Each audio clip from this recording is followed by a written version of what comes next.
ಸದ್ಗುರುಗಳ ಸನ್ನಿಧಿಯಲ್ಲಿ ಪಟ್ಟಾಭಿರಾಮ ಕೋದಂಡರಾಮ ಅವರ ಸನ್ನಿಧಿಯಲ್ಲಿ ಇವತ್ತಿನ ಪ್ರವಚನ.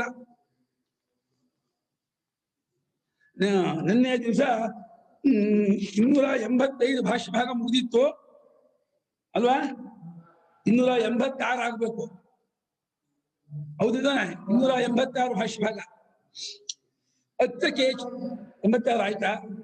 87ನೇದು. 87. ಇಲ್ಲಿ ಕೆಲವರು ಏನ್ ಹೇಳ್ತಾರೆ ಅಂದ್ರೆ, ಇಲ್ಲಿ ಶಾಲಿಗ್ರಾಮದಲ್ಲಿ ವಿಷ್ಣು ಬುದ್ಧಿ ಮಾಡುವ ಹಾಗೇನೆ ಅರ್ಪಣಾದಿಗಳಂದ್ರೆ ಆ ಸೌಟು, ಆ ಹವಿಸ್ಸು, ಆ ಅಗ್ನಿ, ಆ ಎಲ್ಲದರಲ್ಲೂ ಪರಮಾತ್ಮ ಭಾವನೆ ಮಾಡಬೇಕು, ಬ್ರಹ್ಮ ಭಾವನೆ ಮಾಡಬೇಕು ಅಂತ ಹೇಳ್ತಾ ಇದ್ದಾನೆ ಪರಮಾತ್ಮ. ಹೊರತು ಅದು ಆಲ್ರೆಡಿ ಬ್ರಹ್ಮಜ್ಞಾನದಿಂದ ಅದೆಲ್ಲವೂ ಬಾಧಿತವಾಗಿ ಎಲ್ಲವೂ ಬ್ರಹ್ಮವೇ ಅಂತ ತಿಳ್ಕೊಳ್ಳೋದಲ್ಲ, ಇದು ಭಾವನಾ ಅಂತ. ವೃತ್ತಿಕಾರರು ಬಲಮಟ್ಟಿಗೆ ಉಪಾಸನಾವಾದಿಗಳೇ ಹೊರತು ಶಂಕರಾಚಾರ್ಯರಂತೆ ಅನುಭವವಾದಿಗಳಲ್ಲ. ಅವ್ರ ಪ್ರಕಾರ ಬಂದ್ಬಿಟ್ಟು ರಾಮಾನುಜಾಚಾರ್ಯರಂತೆ ವೇದದಲ್ಲಿ ಕರ್ಮ ಉಪಾಸನೆ 2 ಭಾಗವೇ ಹೊರತು ಈ ಅನುಭವಾತ್ಮಕ ಜ್ಞಾನ ಅವ್ರಿಗೆ ಗೊತ್ತೇ ಇಲ್ಲ ಅಂತ ಕಾಣುತ್ತೆ. ಹಾಗಾಗಿ ಅವರು ಈ ರೀತಿ ಅರ್ಥ ಮಾಡಿದ್ದಾರೆ. ಅದಕ್ಕೆ ಭಾಷ್ಯಕಾರರು ಉತ್ತರ ಕೊಡ್ತಾ ಇದ್ದಾರೆ. ಸತ್ಯಮೇವಂ ಏವಮಪಿ ಸ್ಯಾತ್ ಇದು ಜ್ಞಾನಯಜ್ಞ ಸ್ತುತ್ಯರ್ಥಂ ಪ್ರಕರಣ ನ ಸ್ಯಾತ್. ನಿಜ, ನೀವೇ ಹೇಳೋದು ಆಗಬಹುದಾಗಿತ್ತು. ಏವಮಪಿ ಸ್ಯಾತ್ ಆಗಬಹುದಾಗಿತ್ತು. ಯಾವಾಗ? ಒಂದು ವೇಳೆ ಈ ಪ್ರಕರಣವು ಜ್ಞಾನ ಯಜ್ಞವನ್ನು ಹೊಳಕ್ ಬಂದದ್ದಲ್ಲ, ಇದು ಉಪಾಸನೆಯನ್ನು ಹೇಳೋ ಬಂದ ಪ್ರಕರಣ ಅಂತ ಆಗಿದ್ರೆ ನೀವು ಹೇಳೋ ಹಂಗೇನು ಅರ್ಥ ಮಾಡಬಹುದಾಗಿತ್ತು ಅಂದ್ರು. ಅಂದ್ರೆ ಪ್ರಕರಣ ಹಿಂದಿನ ಕರ್ಮಣ್ಯ ಕರ್ಮಯ ಪಶ್ಯದಿಂದ ಆರಂಭವಾಗಿರ್ತಕ್ಕಂತಹ ಪ್ರಕರಣ ಅದು ಅನುಭವಾತ್ಮಕವಾದ ಜ್ಞಾನವನ್ನು ಹೇಳ್ತಾ ಇರೋ ಪ್ರಕರಣವೇ ಹೊರತು ಭಾವನಾತ್ಮಕವಾದಂತಹ ಉಪಾಸನೆ ಅಥವಾ ದೃಷ್ಟಿ ವಿಧಾನವನ್ನು ಮಾಡ್ತಾ ಇರೋ ಪ್ರಕರಣ ಅಲ್ಲ. ಜ್ಞಾನ ಯಜ್ಞವನ್ನು ಹೊಗಳಕ್ಕೋಸ್ಕರ ಬಂದಿಲ್ಲವಾಗಿದ್ದರೆ ನೀವೇ ನಮಗೆ ಅರ್ಥ ಮಾಡಬಹುದಾಗಿತ್ತು ವಾಕ್ಯಕರ್ಥ. ಅತ್ರತೋ ಸಮ್ಯಕ್ ದರ್ಶನಂ ಜ್ಞಾನಯಜ್ಞ ಶಬ್ದಿತಂ. ಅತ್ರ ಅಂದ್ರೆ ಈ ಪ್ರಕರಣದಲ್ಲಿ ಅತ್ರ ಅಸ್ಮಿನ್ ಪ್ರಕರಣೆ ಅರ್ಥಃ ಸಪ್ತಮ್ಯರ್ಥ ತ್ವಲ್. ಸಪ್ತಮ್ಯರ್ಥ ಇತ್ಯುಕ್ತೆ ಅಸ್ಮಿನ್ ಜ್ಞಾನ ಪ್ರಕರಣೆ. ಈ ಜ್ಞಾನ ಪ್ರಕರಣದಲ್ಲಿ ಇದು ಏನ್ ಹೇಳ್ತಿದೆ? ಈ ಸಮ್ಯಕ್ ದರ್ಶನ ಹೇಳ್ತಾ ಇರೋದು ಇದೊಂದು ಯಜ್ಞ, ಇದು ಜ್ಞಾನ ಯಜ್ಞ ಇದು ಅಂತ. ಅಲ್ಲೋ ದ್ರವ್ಯ ಯಜ್ಞ, ತಪೋಯಜ್ಞ, ಕ್ರಿಯಾಯಜ್ಞ ಅಂತ ಅನೇಕ ಪ್ರಕಾರ ಯಜ್ಞ ಇದೆ. ಸ್ವಾಧ್ಯಾಯ ಯಜ್ಞ, ಅನೇಕ ಯಜ್ಞ ಇದೆ. ಆ ಯಜ್ಞ ಜ್ಞಾನ ಯಜ್ಞವನ್ನ, ಜ್ಞಾನವೇ ಯಜ್ಞ, ಜ್ಞಾನದಲ್ಲದೆ ಆತ್ಮ ಜ್ಞಾನವೇ ಯಜ್ಞವೇ ಹೊರತು ಜ್ಞಾನ ಭಾವನೆ ಮಾಡುವ ಯಜ್ಞ ಅಲ್ಲ. ಇಲ್ಲಿ ಈ ಜ್ಞಾನಯಜ್ಞದಿಂದ ಜ್ಞಾನಯಜ್ಞ ಶಬ್ದ ಸಮ್ಯಕ್ ದರ್ಶನ ಅತ್ರ. ಈ ಜ್ಞಾನ ಯಜ್ಞ ಅನ್ನೋ ಶಬ್ದದಿಂದ ಕರೆಸಿಕೊಂಡಂತಹ ಸಮ್ಯಕ್ ದರ್ಶನವನ್ನು ಇಲ್ಲಿ ಆರಂಭ ಮಾಡ್ಕೊಂಡಿದೆಯೇ ಹೊರತು ಇದು ಉಪಾಸನೆ ಆರಂಭ ಮಾಡ್ಕೊಂಡಿಲ್ಲ. ಅನೇಕಾನ್ ಯಜ್ಞ ಶಬ್ದಿತಾನ್ ಕ್ರಿಯಾ ವಿಶೇಷಾನ್ ಪನ್ಯಸ್ಯ ಶ್ರೇಯಾಂ ದ್ರವ್ಯಮಯಾಜ್ಞ ಜ್ಞಾನಯಜ್ಞ ಪರಂತಪ. ಇದು ಜ್ಞಾನಯಜ್ಞಂ ಸ್ತೌತಿ, ಇದು ಜ್ಞಾನಂ ಸ್ತೌತಿ. ಈ ಜಾಗದಲ್ಲಿ ಯಜ್ಞ ಶಬ್ದಿತವಾದ ಯಜ್ಞಾನ ಶಬ್ದದಿಂದ ಕರೆಸಿಕೊಂಡಂತಹ ಕ್ರಿಯಾ ವಿಶೇಷಗಳನ್ನೆಲ್ಲ ಹೇಳ್ಬಿಟ್ಟು ದ್ರವ್ಯ ಯಜ್ಞ, ತಪೋ ಯಜ್ಞ, ಯೋಗ ಯಜ್ಞ, ಸ್ಥಾಪನೆ, ಸ್ವಾಧ್ಯಾಯ ಜ್ಞಾನ ಯಜ್ಞ ಅಂತೇಳಿ ಜ್ಞಾನ ಶಬ್ದ ಯಜ್ಞ ಶಬ್ದಿತವಾದ ಯಜ್ಞಾನ ಶಬ್ದದಿಂದ ಕರೆಸಿಕೊಂಡದ್ದಾದ ಅನೇಕ ಕ್ರಿಯಾ ವಿಶೇಷಗಳನ್ನೆಲ್ಲ ಹೇಳ್ಬಿಟ್ಟು ಆ ಎಲ್ಲಾ ದ್ರವ್ಯಮಯವಾದ ಯಜ್ಞಕ್ಕಿಂತ ಜ್ಞಾನ ಯಜ್ಞ ಶ್ರೇಯಾನ್, ಅದು ಪ್ರಶಸ್ತಿತರ. ಜ್ಞಾನ ಯಜ್ಞ ಪುಲ್ಲಿಂಗವಾದನ್ನು ಶ್ರೇಯಾನ್ ಅಂತ ಹಾಕಿದ್ದಾರೆ. ಜ್ಞಾನ ಯಜ್ಞ ಅತ್ಯಂತ ಉತ್ತಮವಾದದ್ದು, ಶ್ರೇಷ್ಠವಾದದ್ದು ಎಂಬುದಾಗಿ ಪರಮಾತ್ಮ ಅನೇಕ ಯಜ್ಞಗಳ ಪೈಕಿ ಜ್ಞಾನ ಯಜ್ಞ ಹೆಚ್ಚು ಅಂತ ಹೇಳೋಕ್ಕೋಸ್ಕರವಾಗಿ ಈ ರೀತಿ ಹೇಳ್ತಾ ಇದ್ದಾನೆ. ಆದ್ರಿಂದ ಜ್ಞಾನ ಯಜ್ಞವನ್ನು ಹೊಗಳುವ ಪ್ರಕರಣವೇ ಹೊರತು ಈ ಉಪಾಸನೆ ಪ್ರಕರಣವಲ್ಲ. ದ್ರವ್ಯಮಯವಾದ ಮುಂದೆ ಅನೇಕ ಯಜ್ಞ ಪಟ್ಟಿ ಮಾಡ್ತಾನೆ. ಆ ಎಲ್ಲಾ ಯಜ್ಞಗಳ ಪೈಕಿ ಜ್ಞಾನ ಯಜ್ಞ ಶ್ರೇಷ್ಠ.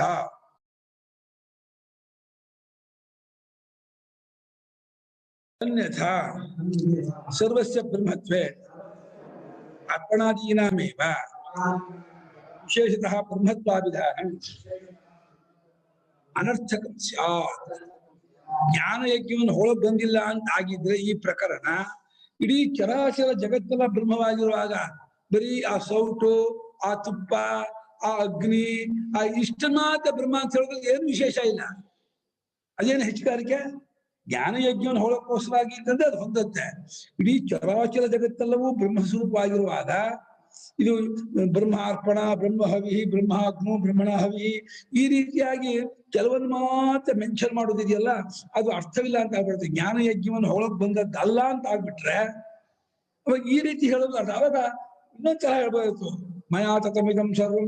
ಆ ರೀತಿ ಜ್ಞಾನವನ್ನು ಹೊಳಗೆ ಇಡೀ ಜಗತ್ತೆಲ್ಲವನ್ನು ನಾನೇ ತುಂಬಿಕೊಂಡಿದ್ದೀನಿ ಗುಣ. ಮತ್ತ ಪರತರಂ ನಾನು ಕಿಂಚಿದಸ್ತಿ ಧನಂಜಯ, ನನಗಿಂತ ಬೇರೆ ಏನು ಇಲ್ಲ, ಹೆಚ್ಚಿನದು ಯಾವುದೂ ಇಲ್ಲ. ಅಹಮಾತ್ಮ ಗುಡಾಕೇಶ ಸರ್ವಭೂತಾಶಿ, ನಾನೇ ಜಗತ್ತಿಗೆಲ್ಲ ಆತ್ಮನಾಗಿದ್ದೀನಿ, ತಿರುಳಾಗಿ, ಆ ರೀತಿ ಹೇಳ್ತಿದ್ದ ಅವನು ಉಪಾಸನಾ ಪ್ರಕರಣ ಆಗಿದ್ರೆ. ಆದ್ರೆ ಇಲ್ಲಿ ಈ ಜ್ಞಾನಯಜ್ಞವನ್ನು ಹೊಳಬೇಕು ಅನ್ನೋ ಉದ್ದೇಶದಿಂದ ಅರ್ಪಣ, ಹವಿಸ್ಸು, ಅಗ್ನಿ, ಕೆಲವೊಂದು ಮಾತ್ರ ಯಜ್ಞದ ಆ ಸಲಕರಣೆಗಳಲ್ಲಿ ಮಾತ್ರ ಬ್ರಹ್ಮ ಅಂತ ಹೇಳ್ತಾ ಇರೋದ್ರಿಂದ ಈ ಜ್ಞಾನವನ್ನ ಯಜ್ಞ ಅಂತ ತಗೋಬೇಕು ಅನ್ನೋಕ್ಕೋಸ್ಕರ ಈ ರೀತಿ ಹೇಳ್ತಾ ಇದ್ದಾನೆ. ಅರ್ಪಣಾದಿಗಳು ಅಷ್ಟನ್ನೇ ವಿಶೇಷವಾಗಿ ಬ್ರಹ್ಮ ಅಂತ ಹೇಳೋದು ವ್ಯರ್ಥವಾಗ್ಬಿಡುತ್ತಿತ್ತು, ಜ್ಞಾನಯಜ್ಞವನ್ನು ಹೊಳಗ್ ಬಂದದ್ದಲ್ಲ ಅಂತ ಆಗ್ಬಿಟ್ಟಿದ್ರೆ. ಏತು ಅರ್ಪಣಾದಿಷು ಪ್ರತಿಮಾಯಾಂ ದೃಷ್ಟಿವತ್ ಬ್ರಹ್ಮದೃಷ್ಟಿ ಕ್ಷಿಪ್ಯತೆ ನಾಮಾದಿಷು ವಚ ಇತಿ ಬ್ರುವತೆ ನತೇಷಾಂ ಬ್ರಹ್ಮವಿದ್ಯಾ ಇಹ ವಿವಕ್ಷಿತಾ ಸ್ಯಾತ್. ಏತು ಯಾರವರು ವೃತ್ತಿಕಾರರು ಅಂತ. ವೃತ್ತಿಕಾರರು ಅಂದ್ರೆ ಶ್ಲೋಕಕ್ಕೆ ವ್ಯಾಖ್ಯಾನ ಮಾಡೋದು ವೃತ್ತಿ ಅಂತ ಹೇಳಿದ್ರೆ, ಭಾಷ್ಯ, ವೃತ್ತಿ, ಟೀಕಾ, ವ್ಯಾಖ್ಯಾನ ಆಲ್ಮೋಸ್ಟ್ ಎಲ್ಲ ಒಂದೇ ಅರ್ಥ. ಬೇರೆ ಬೇರೆ ಪದದ ಧಾತುವಿಂದ ಬಂದ ಪದವೇ ಹೊರತು ಅರ್ಥ ಮಾತ್ರ ಒಂದೇ. ವೃತ್ತಿ ಅಂದ್ರು, ಟೀಕಾ ಅಂದ್ರು, ವ್ಯಾಖ್ಯಾನ ಅಂದ್ರು, ಭಾಷ್ಯ ಅಂದ್ರು, ವಿವರಣೆ ಅಂದ್ರು, ಏನು ವ್ಯತ್ಯಾಸ ಇಲ್ಲ. ಆ ವೃತ್ತಿಕಾರರು ಅವ್ರ ಗೀತೆಗೆ ಅವರು ಶಂಕರಾಚಾರ್ಯ ವ್ಯಾಖ್ಯಾನ ಮಾಡಿದ್ರು. ಅವ್ರು ಏನಂತಾರೆ ಅಂದ್ರೆ, ಈ ಅರ್ಪಣ ಅಂದ್ರೆ ಸೌಟು, ಈ ಸೌಟು, ಆ ಹವಿಸ್ಸು, ಅಗ್ನಿ ಮುಂತಾದವುಗಳಲ್ಲಿ ಪ್ರತಿಮೆಯಲ್ಲಿ ವಿಷ್ಣು ದೃಷ್ಟಿ, ಸಾಲಿಗ್ರಾಮದ ವಿಷ್ಣು ದೃಷ್ಟಿ, ಅಂದ್ರೆ ನಾಮ ಬ್ರಹ್ಮೋಪಾಸನೆ, ಅವುಗಳಂತೆಯೇ ಇಲ್ಲಿ ಬ್ರಹ್ಮ ದೃಷ್ಟಿಯನ್ನು ಹಾಕೋದನ್ನು ಹೇಳ್ತಾ ಇದೆಯೇ ಹೊರತು ಅನುಭವವನ್ನು ಹೇಳ್ತಾ ಇಲ್ಲ ಅಂತ ಏನಾದ್ರು ಆ ರೀತಿ ಆಗ್ಬಿಟ್ಟಿದ್ರೆ ಅವರ ಪ್ರಕಾರ ಇದು ಇಲ್ಲಿ ಬ್ರಹ್ಮವಿದ್ಯೆಯನ್ನು ಹೇಳಿಲ್ಲ ಅಂತ ಆಗ್ಬಿಡುತ್ತೆ. ಬ್ರಹ್ಮವಿದ್ಯೆಯನ್ನು ಉಪಾಸನಾ ವಿದ್ಯೆ ಆಗ್ಬಿಡುತ್ತೆ. ಇಲ್ಲಿ ಅನುಭವ ಪ್ರಧಾನವಾದ ಬ್ರಹ್ಮವಿದ್ಯೆಯನ್ನು ಇಲ್ಲಿ ಹೇಳೇ ಇಲ್ಲ ಅಂತ ಆಗ್ಬಿಡತ್ತೆ ಹೊರತು ಅವ್ರ ಇದು ಉಪಾಸನಾ ವಿದ್ಯೆ ಆಗತ್ತೆ ಹೊರತು ಬ್ರಹ್ಮವಿದ್ಯೆ ಆಗಲ್ಲ. ದೇಶಾಂ ಮತ ಅವರ ಮತದಂತೆ ಇಲ್ಲಿ ಬ್ರಹ್ಮವಿದ್ಯಾ ನ ಉಕ್ತ, ಬ್ರಹ್ಮವಿದ್ಯಾ ನ ವಿವಕ್ಷಿತ ಹಂಗಾಗ್ಬಿಡ್ತಿದ್ವು. ನಾ ಅಲ್ಲಿ ತಗೋಬೇಕು, ಬ್ರಹ್ಮವಿದ್ಯೆಯು ಇಲ್ಲಿ ಹೇಳಲ್ಪಟ್ಟಿಲ್ಲ, ಬ್ರಹ್ಮವಿದ್ಯೆಯು ಇಲ್ಲಿ ವಿವಕ್ಷಿತವಾಗಿಲ್ಲ ಅಂತ ಆ ರೀತಿ ಅರ್ಥ ಆಗ್ಬಿಡ್ತಿತ್ತು. ಅದು ಹೊಂದಲ್ಲ. ಆದರೆ ಈ ಬ್ರಹ್ಮವಿದ್ಯೆಯನ್ನೇ ವಕ್ತು ಇಷ್ಟ ವಿವಕ್ಷಿತ, ಅದೇ ಬ್ರಹ್ಮವಿದ್ಯಾ ಅತೈವ ಪ್ರತಿಪಾದಿತ, ಬ್ರಹ್ಮವಿದ್ಯೆಯನ್ನೇ ಇಲ್ಲಿ ತಾತ್ಪರ್ಯದಿಂದ ಹೇಳಿದೆ, ಬ್ರಹ್ಮವಿದ್ಯೆಯನ್ನೇ ಇಲ್ಲಿ ಹೇಳಬೇಕು ಇಷ್ಟಪಟ್ಕೊಂಡಿದೆ ಅನ್ನೋದು ಶಂಕರಾಚಾರ್ಯ ವ್ಯಾಖ್ಯಾ ಪ್ರಕಾರ ಹೊಂದತ್ತೆ. ವೃತ್ತಿಕಾರ ವ್ಯಾಖ್ಯಾ ಪ್ರಕಾರ ಅದು ಬ್ರಹ್ಮವಿದ್ಯೆ ಹೇಳಿದ್ದಲ್ಲ, ಉಪಾಸನಾ ವಿದ್ಯೆ ಅಂತ ಆಗ್ಬತ್ತೆ. ಯಾಕಂದ್ರೆ ಅರ್ಪಣಾದಿ ವಿಷಯತ್ವ ಜ್ಞಾನಸ್ಯ, ಆ ಜ್ಞಾನಕ್ಕೆ ಕೇವಲ ಅರ್ಪಣಾದಿಗಳು ಅಷ್ಟೇ ವಿಷಯ ಮಾಡಿಕೊಂಡು, ಹೀಗೆ ಪ್ರತಿಮೆಯನ್ನ ವಿಷ್ಣು, ನಾಮವನ್ನು ಬ್ರಹ್ಮ, ಅರ್ಪಣಾದಿಗಳನ್ನು ಬ್ರಹ್ಮ ಅಂತ ಹೇಳ್ತಾ ಇರೋದ್ರಿಂದ ಇಡೀ ಚರಾಚರ ಜಗತ್ತರ ತಗೊಂಡಿಲ್ಲ ಅಂತಾಗಿ ಇಷ್ಟನ್ನೇ ಹೇಳಿದೆ ಅಂತಾಗಿ ಭಾವನೆ ಅಂತ ಆಗ್ಬಿಡತ್ತೆ. ಬ್ರಹ್ಮವಿದ್ಯೆ ಅಂತ ಆಗೋದೇ ಇಲ್ಲ, ಅದು ಪ್ರಕರಣಕ್ಕೆ ಹೊಂದೋದಿಲ್ಲ.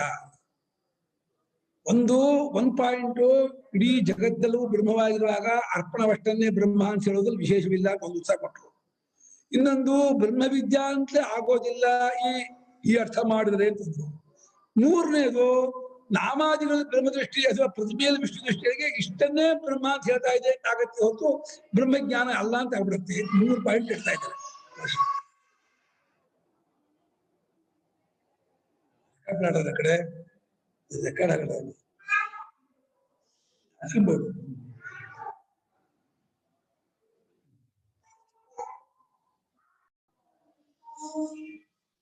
ನಚ ದೃಷ್ಟಿ ಸಂಪಾದನ ಜ್ಞಾನೇನ ಮೋಕ್ಷ ಫಲಂ ಪ್ರಾಪ್ಯತೆ. ಪಾಯಿಂಟ್ ನಂಬರ್ 3 ಇದು. ಇನ್ನೊಂದು ಪಾಯಿಂಟ್ ಇಡ್ತಾ ಇದ್ದಾರೆ. ಅನುಪಮ ಮಾಡ ಅನ್ಮ್ಯೂಟ್ ಮಾಡು. ಬರುತ್ತಾ? ತಕೊಳ್ಳಿ ಮಾ. ಶಂಕರಾಚಾರ್ಯರು ಹೇಳ್ತಾ ಇದಾರ ಗುರುಗಳೇ? ಪೂರ್ವ ಪಕ್ಷಿ ಹೇಳ್ತಾ ಇದಾರ, ಶಂಕರಾಚಾರ್ಯರು ಹೇಳ್ತಾ ಇದಾರ? ಅಲ್ಲ, ಪೂರ್ವ ಪಕ್ಷಿ ಶಂಕರಾಚಾರ್ಯಗಿಂತ ಮುಂಚೆ ಈ ಶ್ಲೋಕಕ್ಕೆ ವೃತ್ತಿಕಾರರು ವ್ಯಾಖ್ಯಾನ ಮಾಡಿದ್ರು. ಆ ವ್ಯಾಖ್ಯಾನ ಸರಿಯಲ್ಲ ಅಂತ ಶಂಕರಾಚಾರ್ಯ ಅದನ್ನ ವಿಮರ್ಶೆ ಮಾಡ್ತಾ ಇದ್ದಾರೆ. ಓಕೆ. ಆ ರೀತಿ ಅರ್ಥ ಮಾಡೋದು ತಪ್ಪಾಗತ್ತೆ, ಹಾಗ ಅರ್ಥ ಮಾಡಬಾರದು ಶ್ಲೋಕಕ್ಕೆ, ಈ ನಾವು ಹೇಳಿದಾಗ ಅರ್ಥ ಮಾಡ್ಬೇಕು ಅಂತ ಅವರ ಅರ್ಥದಲ್ಲಿ ಇರೋ ದೋಷ ತೋರಿಸ್ತಾ ಇದ್ದಾರೆ. ಯಾಕೆಂದ್ರೆ ಶಂಕರಾಚಾರ್ಯರ ಅಂತ ಇರೋದು ಇದು ಜ್ಞಾನ ಉಪಾಸನೆ ಇದು ಉಪಾಸನಾ ಪ್ರಕರಣ ಅಲ್ಲ, ಇದು ಜ್ಞಾನ ಪ್ರಕರಣ. ಜ್ಞಾನ ಪ್ರಕರಣದಲ್ಲಿ ಆ ರೀತಿ ತಗೋಬಾರ್ದು ಇರಕ್ಕಿದೆ. ಸೌಂಡ್ ಜಾಸ್ತಿ ಮಾಡಿದೆ, ಸರಿ. ಅದು ಉಪಾಸನಾ ಪ್ರಕರಣ ಬೇರೆ, ಜ್ಞಾನ ಪ್ರಕರಣ ಬೇರೆ, ಕರ್ಮ ಪ್ರಕರಣ ಬೇರೆ. ಅಲ್ಲ ನಿಜ ಅಂದ್ರೆ ಇಲ್ಲಿ ಜ್ಞಾನನೂ ಬರಲ್ಲ ಅಲ್ವಾ ಗುರುಗಳೇ? ಇದು ಯಜ್ಞದ ಬಗ್ಗೆ ಮಾತಾಡ್ತಾ ಇದಾರಲ್ವಾ, ಸೊ ಜ್ಞಾನ ಯಾಕೆ ಬರುತ್ತೆ? ಅಲ್ಲ, ಯಜ್ಞ ಅಂತ ಹೊಗಳ್ತಾ ಇದ್ದಾನೆ ಪರಮಾತ್ಮ, ಈ ಜ್ಞಾನವನ್ನು ಯಜ್ಞ ಅಂತ ಹೊಗಳ್ತಾ ಇದ್ದಾನೆ. ಯಾಕೆಂದ್ರೆ ಲೋಕದಲ್ಲಿ ಯಜ್ಞ ಅಂದ್ರೆ ಅತ್ಯಂತ ಪೂಜ್ಯ ಅಂತ ಪ್ರಸಿದ್ಧವಾಗಿದೆ. ಅತ್ಯಂತ ಪೂಜ್ಯತ್ವ ಪ್ರಸಿದ್ಧಿ ಯಜ್ಞಕ್ಕಿರೋದ್ರಿಂದ ಆ ಪೂಜ್ಯವಾದ ಯಜ್ಞದಿಂದ ಜ್ಞಾನವನ್ನು ಹೊಗಳ್ತಾ ಇದ್ದಾನೆ. ಯಾವಾಗ ಜ್ಞಾನ ಯಜ್ಞಕ್ಕಿಂತ ಜ್ಞಾನ ಹೆಚ್ಚಿಂದು ಹೇಳಿದೆ ನಾನು.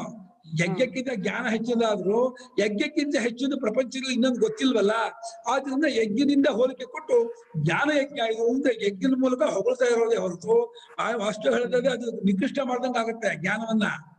ಆದ್ರೂ ಯಜ್ಞಕ್ಕಿಂತ ಮೇಲೆ ಇನ್ನೂ ಶ್ರೇಷ್ಠವಾದ ಲೋಕದಲ್ಲಿ ಇಲ್ಲವಾದ್ದರಿಂದ ಅದು ಜ್ಞಾನ ಯಜ್ಞ ಅಂತ ಹೊಗಳ್ತಾ ಇದ್ದಾನೆ ಅಂತ ತಗೋಬೇಕು. ಪ್ರಶಂಸಾ ಇದು ಹೊಳಕೋಸ ಹೇಳಿದ್ರು ಅಂತ ಎಕ್ಸಾಮ್ಷನ್ ಇಲ್ಲಿ. ಆದ್ರೆ ಜ್ಞಾನ ಯಜ್ಞ ಅಂತ ಬಂದಿಲ್ಲ ಎಲ್ಲೂ. ಬ್ರಹ್ಮಾರ್ಪಣ ಬ್ರಹ್ಮ ಯಜ್ಞ ಅಂತಾನೆ ಬರ್ತಾ ಇದೆ ಅಲ್ವಾ ಗುರು? ಮುಂದಿದೆ ಶ್ರೇಯಾನ್ ದ್ರವ್ಯಮಯಾತ್ ಯಜ್ಞ ಜ್ಞಾನ ಯಜ್ಞ ಮುಂದೆ ಬರುತ್ತೆ. ಜ್ಞಾನ ಯಜ್ಞ ಅಂತಿದೆ. ಅದನ್ನ ಮನಸ್ಸಲ್ಲಿ ಇಟ್ಕೊಂಡು ಮುಂಚೆನೆ ಬ್ರಹ್ಮಾರ್ಪಣ ಬ್ರಹ್ಮವಿ ಹೇಳ್ಬಿಟ್ಟು ಆ ಜ್ಞಾನ ಯಜ್ಞಕ್ಕೆ ಸಮರ್ಥಕ ವಾಕ್ಯ ಇದು ಬ್ರಹ್ಮಾರ್ಪಣ ಬ್ರಹ್ಮವಿ ಇರೋದು.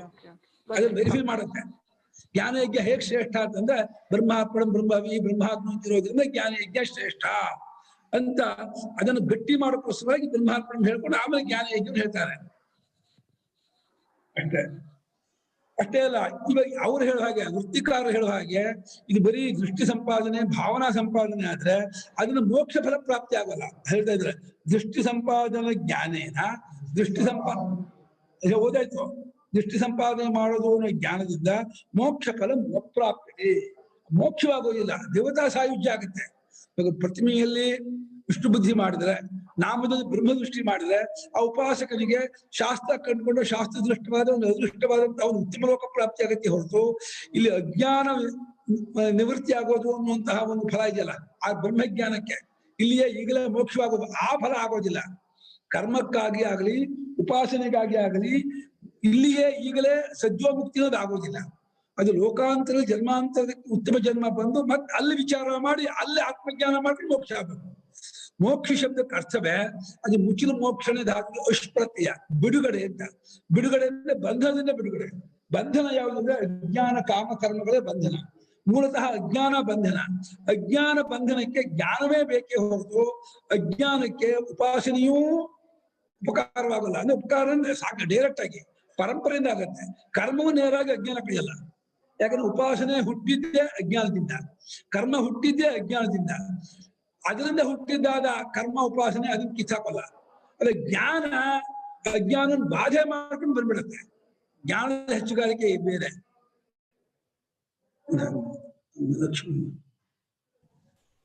ಇಲ್ಲಿ ಅರ್ಪಣಾ ಹವಿಸು ಅನ್ನೋದಕ್ಕೆ ಮಾತ್ರ ಹೇಳಿದೆ.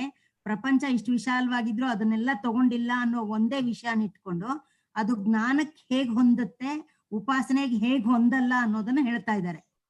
ಹೌದು ಹೌದು, ಕರೆಕ್ಟ್. ಅಷ್ಟನ್ನೇ ತಗೊಂಡು ಹೇಳೋದು ಅರ್ಥ ಇಲ್ಲ ಇದರಲ್ಲಿ. ಅಥವಾ ಜ್ಞಾನ ಯಜ್ಞ ಪ್ರತಿಮೆಯಲ್ಲಿ ವಿಷ್ಣು ಬುದ್ಧಿ ಮಾಡುವ ಹಾಗೆ ಜ್ಞಾನದಲ್ಲಿ ಯಜ್ಞದಲ್ಲಿ ವಿಷ್ಣು ಬುದ್ಧಿ ಅಂತ ಅಷ್ಟೇ ಆಗಿದ್ರೆ ಅದಕ್ಕೆ ಮೋಕ್ಷ ಫಲ ಆಗೋದಿಲ್ಲ.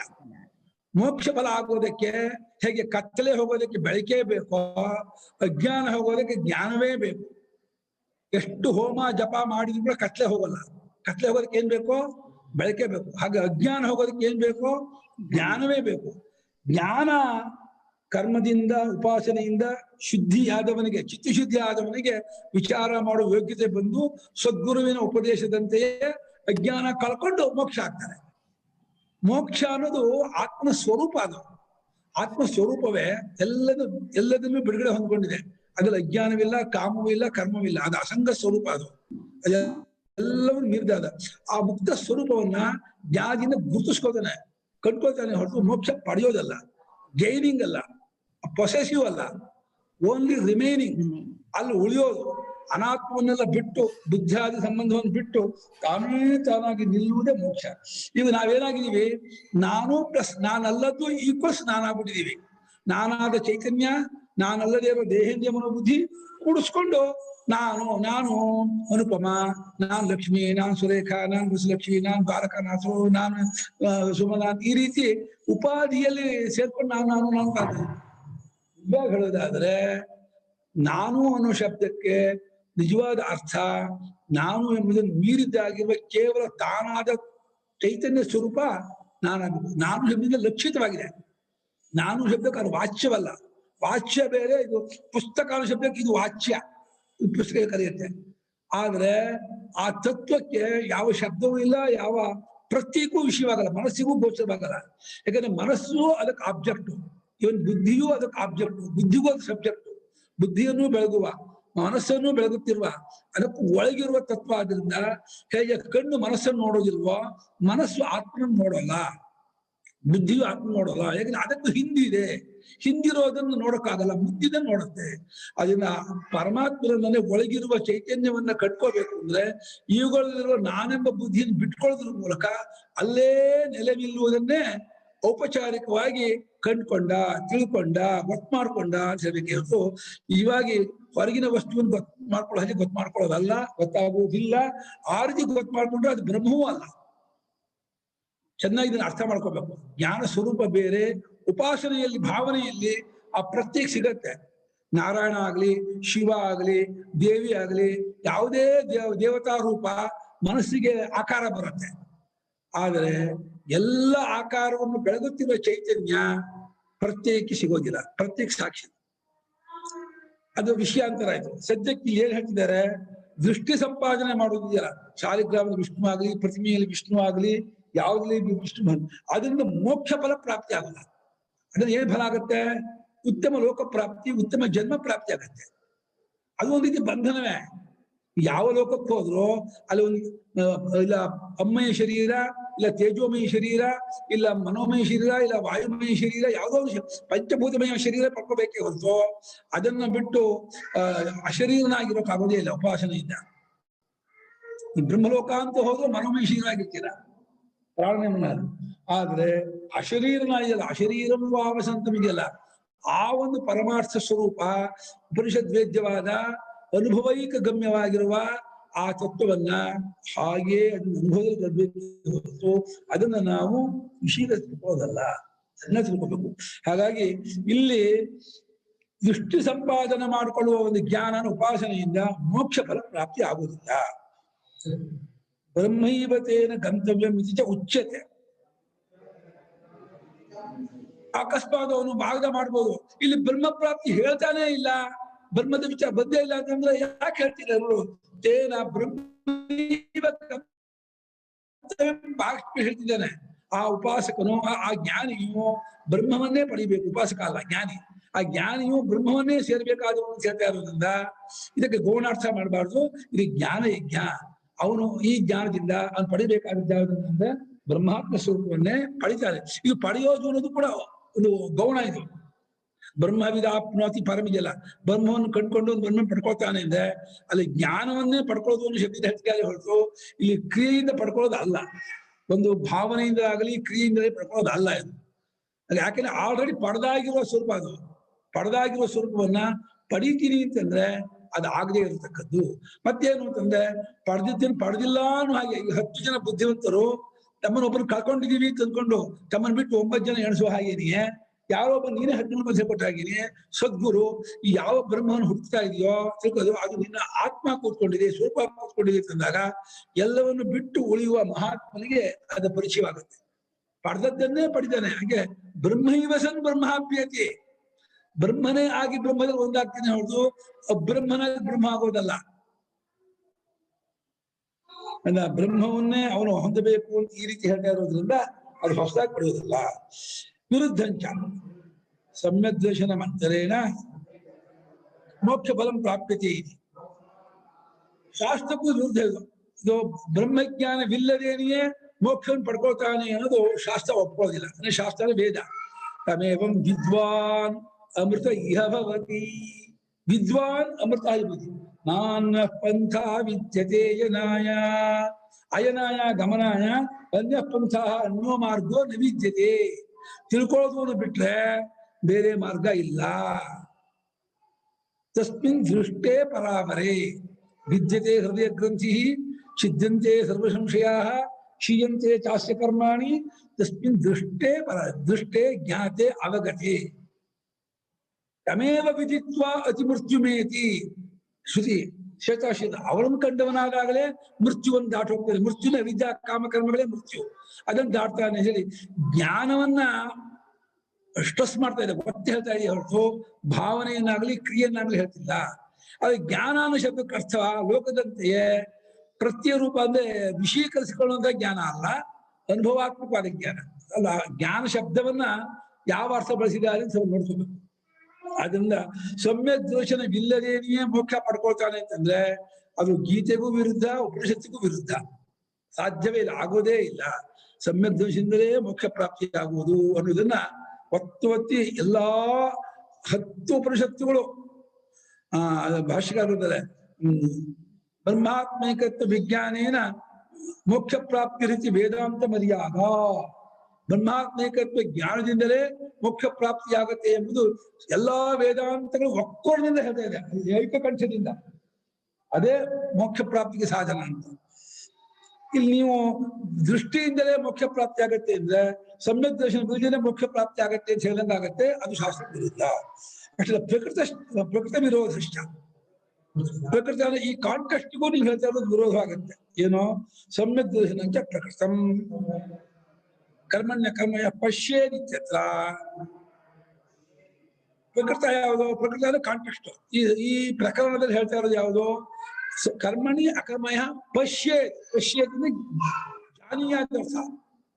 ಕಂಡ್ಕೊಳ್ಳೋದು, ತಿಳ್ಕೊಳ್ಳೋದು, ಗೊತ್ತು ಮಾಡ್ಕೊಳ್ಳೋದು ಅಂತ ಹೇಳ್ತಾ ಇದ್ದೇನೆ ಹೊರತು ಭಾವನೆ ಮಾಡೋದು, ಉಪಾಸನೆ ಮಾಡೋದು ಹೇಳ್ತಾರೆ. ಕರ್ಮಣ್ಯ ಕರ್ಮಯ ಉಪಾಸೀತ, ಕರ್ಮಣಿ ಅಕರ್ಮಯ ಭಾವಯೇ ಅಂತ ಹೇಳ್ತಾ ಇಲ್ಲ. ಕರ್ಮಣ್ಯ ಕರ್ಮ ಅಕರ್ಮ ಯಹ ಭಾವೇ ಹೇಳ್ತಾ ಇಲ್ಲ. ಕರ್ಮಣ್ಯ ಕರ್ಮಯ ಉಪಾಸೀತ ಅಂತ ಹೇಳ್ತಾ ಇಲ್ಲ. ಕರ್ಮಣಿ ಅಕರ್ಮ ಯಹ ಪಶ್ಯತಿ ಅಂತ ಹೇಳ್ತಾ ಇದ್ದಾರೆ. ಪಶ್ಯತಿ ಅನ್ನೋ ಶಬ್ದಕ್ಕೆ ಅರ್ಥ ಇಲ್ಲಿ ಅನುಭವದಿಂದ ಕಂಡುಕೊಳ್ಳೋದನ್ನ ಹೇಳ್ತಾರೆ. ಪಶ್ಯತಿ ಕಣ್ಣಿಂದ ಅಲ್ಲ. ಪಶ್ಯತಿ ಶಬ್ದಕ್ಕೆ ಅರ್ಥಕ್ಕೆ ಯದ್ಯಪಿ ದೃಶ್ಯ ಪ್ರೇಕ್ಷಣೆ ಧಾತುವಿಂದ ಪಶ್ಯತಿನ ಕಣ್ಣಿನ ನೋಡೋದಕ್ಕೆ ಇದ್ರೂ ಕೂಡ ಈ ಪಶ್ಯತಿ ಧಾತುವ ಅರ್ಥವನ್ನ ಜ್ಞಾನಾರ್ಥನ ಬಳಸಿದ್ದಾರೆ. ರಸನೇನ ರುಚಿ ಪಶ್ಯತಿ ಜಾನಾತಿ ಅರ್ಥ. ಸಾರನ್ನು ಕೊಟ್ಟು ರಸನೆ ಹೇಗೆ ಉಪ್ಪಿದೆಯಾ, ಖಾರ ಇದೆಯಾ ನೋಡಿ ಅಂತಂದ್ರೆ ಅದ ನಾಲ್ಗೆಯಿಂದ ನೋಡುತ್ತಾನೆ, ಕಿವಿಯಿಂದ ನೋಡುತ್ತಾನೆ, ನೋಡುತ್ತಾನೆ ತಿಳಿಯುತ್ತಾನೆ ಅರ್ಥದಲ್ಲಿ. ತಿಳಿಯುತ್ತಾನೆ ಅನ್ನೋ ಅರ್ಥವನ್ನ ನೋಡೋದು ಅನ್ನೋ ಪದದಿಂದ ಆ ಅರ್ಥವನ್ನು ಇಟ್ಕೊಂಡಿದ್ದಾರೆ. ಇಲ್ಲಿ ಪಶ್ಯತಿಯನ್ನು ಕಣ್ಣಿಂದ ತಗೋಬಾರ್ದು, ತಿಳ್ಕೊಳ್ಳೋದು ಅನ್ನೋ ಅರ್ಥದಲ್ಲಿ ಹೇಳ್ತಾ ಇದ್ದಾನೆ. ಈ ಜಾಗದಲ್ಲಿ ಸಮ್ಯಕ್ ದರ್ಶನ ಪ್ರಕೃತವಾಗಿದೆ. ಅಂತೇಚ ಸಮ್ಯಕ್ ದರ್ಶನ ಸೇವ ಉಪಸಂಹಾರ ಉಪಕ್ರಮ ಕರ್ಮಣ್ಯ ಕರ್ಮ ಪಶ್ಯ ಉಪಕ್ರಮ ಉಪಸಂಹಾರ ಸಮ್ಯಕ್ ದರ್ಶನದಲ್ಲಿ ಉಪಸಂಹಾರ ಮಾಡಿದ ಎಲ್ಲಿ ಶ್ರೇಯಾನ್ ದ್ರವ್ಯಮಯ ಜ್ಞಾನ ಯಜ್ಞ ಪರಂತಪ. ಶ್ರೇಯಾನ್ ದ್ರವ್ಯಮಯಾತ್ ಯಜ್ಞಾತ್ ಜ್ಞಾನ ಯಜ್ಞ ಜ್ಞಾನಂ ಲಬ್ಧ್ವಾ ಪರಾಂ ಶಾಂತಿಂ ಇತ್ಯಾದಿನ ಸಮ್ಯಕ್ ದರ್ಶನ ಸ್ತುತಿಮೇವ ಕುರ್ವನ್ ಪಕ್ಷೀಣೋ ಅಧ್ಯಾಯ. ಉಪಕ್ರಮ ಕರ್ಮಣ್ಯ ಕರ್ಮ ಪಶ್ಯ ಉಪಸಂಹಾರ ಜ್ಞಾನ ಯಜ್ಞದಲ್ಲೇ ಮುಗಿಸಿದ್ದಾನೆ. ಉಪಕ್ರಮೋಪಸಂಹಾರ ಸಂಹಾರೌ ಅಭ್ಯಾಸ ಅಪೂರ್ವತಾ ವಿಧಿ ಅರ್ಥವಾದ ಫಲವಿಧಿಶ್ಚ ಲಿಂಗಂ ತಾತ್ಪರ್ಯ ನಿರ್ಣಯ ಮೀಮಾಂಸಾ ನ್ಯಾಯ. ಮೀಮಾಂಸಾ ಪ್ರಕಾರ 6 ಇದಿರ್ಬೇಕು. ಉಪಕ್ರಮ ಶುರು ಏನಾಗಿದೆ, ಉಪಸಂಹಾರ ಎಂಡ್ ಯಾವೃತ್ತಿ ಮಾಡಿದೆ, ಅಭ್ಯಾಸ ಆವೃತ್ತಿ ಮತ್ತೊತ್ತು ಯಾವುದನ್ನು ಗೊತ್ತೊತ್ತು ಹೇಳ್ತಾ ಇದೆ, ಅಪೂರ್ವತ್ವ ಹೊಸದಾಗಿ ಯಾವ ವಿಚಾರ ಹೇಳ್ತಾ ಇದೆ, ಮತ್ತು ಫಲ ಅದಕ್ಕೆ ಏನ್ ಫಲ ಹೇಳಿದೆ, ಇದು ಯಾವುದನ್ನು ಹೇಳ್ತಾ ಇದೆ, ಇದು ಲಿಂಗ, ಇದು ಗುರುತು. ಆದ್ರಿಂದ ಉಪಕ್ರಮದಲ್ಲಿ ಕರ್ಮಣ್ಯ ಕರ್ಮಯ ಪಶ್ಯೇತ್ ಆರಂಭ ಮಾಡಿದ್ದಾನೆ ಜ್ಞಾನವನ್ನ. ಅಂತೆ ಕೊನೆಯಲ್ಲಿ ಸಮ್ಯಕ್ ದರ್ಶನ ಆತ್ಮಜ್ಞಾನವನ್ನೇ ಉಪಸಂಹಾರ ಮಾಡಿದ್ದಾನೆ. ಎಲ್ಲಿ ದ್ರವ್ಯಮಯವಾದ ಯಜ್ಞಕ್ಕಿಂತ ಜ್ಞಾನ ಯಜ್ಞವೇ ಶ್ರೇಷ್ಠ ಅಂತ ಒಂದು ವಾಕ್ಯ. ಜ್ಞಾನಂ ಲಬ್ಧ ಆತ್ಮಜ್ಞಾನವನ್ನು ಪಡ್ಕೊಂಡವನಾದ್ರೆ ಪರಾಂ ಶಾಂತಿ ಬರಿಗಚ್ಚಿರಿ, ಅತ್ಯಂತ ಹೆಚ್ಚಿನದಾದ ಶಾಂತಿಯನ್ನ, ಆನಂದವನ್ನ, ಸುಖವನ್ನ ಪಡ್ಕೊಳ್ತಾನೆ ಅಂತೇಳಿ ಈ ರೀತಿಯಾದ ವಾಕ್ಯದಿಂದ ಸಮ್ಯಕ್ ದೇಶದ ಸ್ತುತಿಯನ್ನೇ ಅದನ್ನೇ ಹೊಗಳುತ್ತಾ ಅದನ್ನು ಮಾಡುತ್ತಲೇ ಅಧ್ಯಾಯವು ಉಪಕ್ಷೀಣವಾಗಿದೆ. ಉಪಕ್ಷೀಣ ಅಂದ್ರೆ ಕೊನೆಗೊಂಡಿದೆ, ಎಂಡಾಗಿದೆ, ಮುಗಿದೋಗಿದೆ. ಶಿಕ್ಷೆಯ ಧಾತು ಕ್ಷೀಣ ಅಂತ ಇದು ಉಪಕ್ಷೀಣ ಅಂದ್ರೆ ಮುಗಿದೋಗಿದೆ ಅಂತ ಸಹ.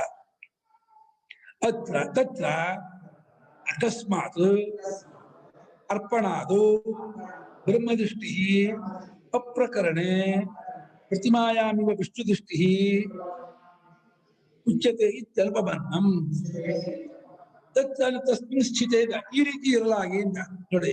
ಇದು ಈ ತತ್ವ ಉಪಸಂಹಾರಕ್ಕೆ ತಕ್ಕ ಅಂತ ಹೀಗಿರುವಾಗ ಉಪಕ್ರಮೋಪಸಂಹಾರಾದಿಗಳಿಂದ ಬ್ರಹ್ಮಾತ್ಮಕ್ಕೆ ಜ್ಞಾನವನ್ನೇ ಹೇಳ್ತಾ ಇದೆ ಗೊತ್ತಾಗುತ್ತಿರುವಾಗ ಅಕಸ್ಮಾತ್ ಕಾರಣವಿಲ್ಲದೆ, ಅಕಸ್ಮಾತ್ ಅಂದ್ರೇನೋ ಯಾವ ಕಾರಣದಿಂದ ಅಂತ, ಅಕಸ್ಮಾತ್ ಅಂದ್ರೇನು ನಿಷ್ಕಾರಣವಾಗಿ ಕಾರಣವಿಲ್ಲದೆ ಏನು ಹೇತು ಇಲ್ಲದೆ ಇಲ್ಲಿ ಈ ಉಪಾಸನಾ ಪ್ರಕರಣವೇ ಅಲ್ಲ, ಅಪ್ರಕರಣ ಯಾವುದೋ ಉಪಾಸನೆ ಅಪ್ರಕರಣವಾದ ಇಲ್ಲಿ ಬ್ರಹ್ಮ ದೃಷ್ಟಿಯನ್ನು ಹೇಳ್ತಾ ಇದೆ ಅಂತ. ಬ್ರಹ್ಮದೃಷ್ಟಿ ಪ್ರಕರಣವೇ ಅಲ್ಲ, ದೃಷ್ಟಿ ವಿಧಾನ ಮಾಡಿ ಬಂದದ್ದೇ ಅಲ್ಲ. ಈ ಅಪ್ರಕರಣವಾಗಿ ಈ ಬ್ರಹ್ಮ ದೃಷ್ಟಿ ಅನ್ನೋದು ಉಪಾಸನೆ ಅನ್ನೋದು ಅಪ್ರಕರಣವಾಗಿರುವಾಗ ಪ್ರತಿಮೆಯಲ್ಲಿ ವಿಷ್ಣು ಬುದ್ಧಿ ಮಾಡುವ ಹಾಗೇನೆ ಇಲ್ಲಿ ವಿಷ್ಣು ದೃಷ್ಟಿಯನ್ನು ಹೇಳ್ತಾ ಇದೆ ಅಂತಂದ್ರೆ ಇದು ಯುಕ್ತಿಗೆ ಹೊಂದಲ್ಲ, ಉಪಕ್ರಮೋಪಸಂಹಾರಕ್ಕೆ ಹೊಂದಲ್ಲ, ಶ್ರುತಿಗೆ ಹೊಂದಲ್ಲ, ಅನುಭವಕ್ಕೂ ಹೊಂದಲ್ಲ. ಭಾಷ್ಯಕಾರರು ಶ್ರುತಿ, ಯುಕ್ತಿ, ಅನುಭವ ಮೂರಕ್ಕೆ ಹೇಳ್ತದೆ. ಶ್ರುತಿಯಿಂದಲೇ ಅಶ್ರುತಿ ಅನ್ನೋದು ಗೀತೆ ಅನ್ನೋದು ಸಮಾನ ಸ್ಥಾನ, ಗೀತೆ ಶ್ರುತಿ ವ್ಯತ್ಯಾಸ ಇಲ್ಲ. ಅದು ಉಪಕ್ರಮೋಪಸಂಹಾರದಿಂದ ಬ್ರಹ್ಮಾತ್ಮಕ ಜ್ಞಾನ ಹೇಳ್ತಾ ಇದೆ ಗೊತ್ತಾಗತ್ತೆ. ಯುಕ್ತಿಯಿಂದ ನ್ಯಾಯ, ಯುಕ್ತಿಯಿಂದ ಅನುಭವಗಳ ಜೋಡಣೆ ದರ್ಶ. ಯುಕ್ತಿ ನಾಮ ಖಂಡಾನುಭವಾನ್ ವಿಹಾಯ ಅಖಂಡಾನುಭವಾರ್ಥಂ ಯಹ ಅನುಗಮ ಪ್ರಕಾರ ಸಾ ಯುಕ್ತಿರಿತ್ಯುಚ್ಯತೆ. ಖಂಡಾನುಭವನ್ನೆಲ್ಲ ಬಿಟ್ಟು ಅಖಂಡಾನುಭವದ ಕಡೆಗೆ ಹೊಂದಿಸುವಂತಹ ಅನುಭವಗಳ ಜೋಡಣೆ ಇದೆಯಲ್ಲ ಅದಕ್ಕೆ ಯುಕ್ತಿ. ಯುಕ್ತಿಯಿಂದ ಯುಜುರ್ಯೋಗಿ ಕೂಡಿಸೋದು, ವಾಕ್ಯಾರ್ಥವನ್ನು ಕೂಡಿಸೋದು, ಅನುಭವವನ್ನು ಕೂಡಿಸೋದು ಯುಕ್ತಿ. ಯುಕ್ತಿ ಇರೋದು ಕ್ತಿನ್ ಪ್ರತ್ಯಯ, ಯುಜುರ್ಯೋಗ ಧಾತು, ಕೂಡಿಸೋದು, ಹೊಂದಿಸೋದು, ಉಪಪಾದನೆ ಮಾಡೋದು. ಯಾವುದನ್ನ ಶ್ರುತಿಯನ್ನು ಅನುಭವವನ್ನು, ಅದಕ್ಕೆ ಶ್ರುತಿ ಬೆಂಬಲ ಇರಬೇಕು, ಅನುಭವದ ಬೆಂಬಲ ಇರಬೇಕು. ಅದ್ರ ಮೇಲೆ ಲಾಜಿಕ್ ಮಾಡಿದ್ರೆ ಅದು ಯುಕ್ತಿ. ಇಲ್ಲದೆ ಹೋದ್ರೆ ಅದು ಕುಯುಕ್ತಿ ಆಗತ್ತೆ, ಅದು ಶುಷ್ಕ ತರ್ಕವಾಗತ್ತೆ. ಹೇಗೆ ಅಂದ್ರೆ ಒಂದು ಬಾಗಿಲು ಹಾಕಿದೆ ಅಂದ್ರೆ ಒಂದು ಬಾಗಿಲು ತೆಗೆದಿದೆ ಅಂತ ಅರ್ಥ, ಎರಡು ಬಾಗಿಲು ಹಾಕಿದೆ ಅಂದ್ರೆ ಎರಡೂ ತೆಗೆದಿದೆ ಅಂತ ಅರ್ಥ ಮಾಡಿದ್ರೆ ಅದು ಕುಯುಕ್ತಿ ಅದು ಅಲ್ವಾ. ಇವಾಗ ಎರಡು ಬಾಗಿಲಿದೆ, ಒಂದ್ ಬಾಗಿಲು ಹಾಕಿದೆ ಅಂದ್ರೆ ಅರ್ಥ ಏನು? ಅರ್ಥ ಇನ್ನೊಂದು ಬಾಗಿಲು ತೆಗೆದಿದೆ ಅಂತ ಅರ್ಥ. ಒಂದ್ ಬಾಗಿಲು ಹಾಕಿದೆ ಅಂದ್ರೆ ಒಂದ್ ಬಾಗಿಲು ತೆಗೆದಿದೆ, ಎರಡು ಬಾಗಿಲು ಹಾಕಿದೆ ಅಂದ್ರೆ ಎರಡೂ ತೆಗೆದಿದೆ ಅಂತ ಅರ್ಥ ಮಾಡ್ತೀರಾ? ಅದು ಕುಯುಕ್ತಿ ಅದು. ಹಾಗೆ ಒಂದು ಕಣ್ಣಿಗೆ 1 ಕಿಲೋಮೀಟರ್ ಕಾಣುತ್ತೆ ಅಂದ್ರೆ ಎರಡು ಕಣ್ಣಿಗೆ 2 ಕಿಲೋಮೀಟರ್ ಕಾಣುತ್ತೆ ಅಂತ ಅರ್ಥ ಮಾಡ್ತೀರಾ? ಲೆಕ್ಕ ಏನೋ ಕರೆಕ್ಟು, 1 ಕಿಲೋಮೀಟರ್ 2 ಆಗ್ಬೇಕು, ಲೆಕ್ಕ ಕರೆಕ್ಟ್. ಅದೇ ಒಂದು ಕಣ್ಣಿಗೆ 1 ಕಿಲೋಮೀಟರ್ ಕಾಣುತ್ತೆ ಅಂದ್ರೆ ಎರಡು ಕಣ್ಣಿಗೆ 2 ಕಿಲೋಮೀಟರ್ ಕಾಣಲ್ಲ, ಅದು ತಕ್ಕಕ್ಕೆ ಹೋದ. ಆದ್ರೆ ಯುಕ್ತಿಗೆ 2 ಕಣ್ಣಿಗೂ 1 ಕಿಲೋಮೀಟರ್ ಕಾಣೋದು. ಯಾವತ್ತೂ ಅಷ್ಟೇ ಯುಕ್ತಿ ಎಷ್ಟೋ ಜಾಗದಲ್ಲಿ ಅನುಭವ ಬಿಟ್ಟು ಹೋಗ್ಬಿಡುತ್ತೆ. ಹೇಗೆ ಅಂದ್ರೆ ಇವರು ಬುದ್ಧಿವಂತರು, ಇವರು ಮನುಷ್ಯರು, ಇವನು ಮನುಷ್ಯ, ಆದ್ರೆ ಇವನು ಬುದ್ಧಿವಂತ ಆಗ್ಬೇಕು ತರ್ಕ ಮಾಡ್ತೀನಿ ಅಂದ್ರೆ ಇವನು ದಡ್ಡ ಅಂತ ಕಾಣ್ತಿರ್ಬೇಕಾದ್ರೆ ಅವರು ಬುದ್ಧಿವಂತರು ಮನುಷ್ಯರು ತರ್ಕ ಮಾಡಿ ಅವ್ರು ಬುದ್ಧಿವಂತರಾಗಿದ್ದಾರೆ, ಮನುಷ್ಯರಾಗಿದ್ದಾರೆ. ಆದ್ರೆ ಮನುಷ್ಯರೆಲ್ಲ ಬುದ್ಧಿವಂತರು ತರ್ಕ ಮಾಡಕ್ಕಾಗಲ್ಲ, ತರ್ಕ ಕರೆಕ್ಟ್ ಆದ್ರೆ ಅನುಭವ ಹೊಂದಲ್ಲ. ತುಂಬಾ ಕಡೆ ವಿಪ್ರಲಂಬ ಅಂತಾರೆ, ಯುಕ್ತಿ ಮೋಸ ಮಾಡುತ್ತೆ. ಬಿಸಿಲಲ್ಲಿ ಬಟ್ಟೆಗಳನ್ನೆಲ್ಲ ಹಾಳುತ್ತಾರೆ. ಒಂದು ಬಟ್ಟೆ ಒಣಗೋದಕ್ಕೆ 10 ನಿಮಿಷ ಬೇಕಾದ್ರೆ 10 ಬಟ್ಟೆ ಒಣಗೋದಕ್ಕೆ ಎಷ್ಟು ಬೇಕೋ 100 ನಿಮಿಷ ಅಂತ ತರ್ಕ ಮಾಡ್ತೀವಿ. ಆದ್ರೆ 10 ಬಟ್ಟೆಯನ್ನು ಒಟ್ಟಿಗೆ 10 ನಿಮಿಷಕ್ಕೆ ಒಣಗುತ್ತೆ. ನಾವೇನೋ 10 ಮಿನಿಟು 10 ಒಂದಕ್ಕೆ 10 100 ನಿಮಿಷ ಅಂತ ತರ್ಕ ಮಾಡ್ತೀವಿ. ಅದು ಬೇರೆ ಬೇರೆ ಹಾಕಿದ್ರೆ ಕರೆಕ್ಟು, ಆದ್ರೆ ಒಟ್ಟಿಗೆ 10 ಹಾಕಿದ್ರೆ 10 ನಿಮಿಷಕ್ಕೆ 10 ಒಣಗುತ್ತೆ. ಅದರಿಂದ ಯಾವ್ದಂಗ 10 ಮೇಲೆ ನಾವು 10 ಬಟ್ಟೆ ಹಾಕಿದಾಗ ಒಂದೊಂದಕ್ಕೂ 10 ನಿಮಿಷ 100 ನಿಮಿಷ ಆಗ್ಬೇಕಲ್ಲ, ಅದು ವಾದ ತರ್ಕ. ಅದು ಈಗ ವಿತಂಡವಾದ ಅಂತಾರೆ. ವಿತಂಡವಾದ ಮಾಡಬಾರ್ದು. ಅನುಭವಕ್ಕೆ ಅನುಭವಕ್ಕಾಗಿಯೇ ಮಾಡ್ಬೇಕು ಹೊತ್ತು ಅನುಭವ ಮೂರ್ಧನ್ಯ ಪ್ರಮಾಣದ ರಾಜ. ಅನುಭವ ವಿರುದ್ಧವಾದ ತರ್ಕ ಬಿದ್ದೋಯ್ತು. ಹಾಗಾಗಿ ಈ ಪ್ರತಿಮೆಯಲ್ಲಿ ವಿಷ್ಣು ದೃಷ್ಟಿ ಮಾಡುವ ಹಾಗೇನೆಯೇ ಈ ಪ್ರಕರಣವೇ ಅಲ್ಲ, ಉಪಾಸನಾ ಪ್ರಕರಣವೇ ಅಲ್ಲ, ಅಪ್ರಕರಣವಾದ ಈ ಜಾಗದಲ್ಲಿ ಬ್ರಹ್ಮದೃಷ್ಟಿಯನ್ನು ಬೀಳಿಸ್ತಾ ಇದೆ ಅಂತಂದ್ರೆ ಇದು ಹೊಂದೋದಿಲ್ಲ. ತಸ್ಮಾತ್ ವ್ಯಾಖ್ಯಾತಾರ್ಥ ಏವಾಯಂ ಶ್ಲೋಕ.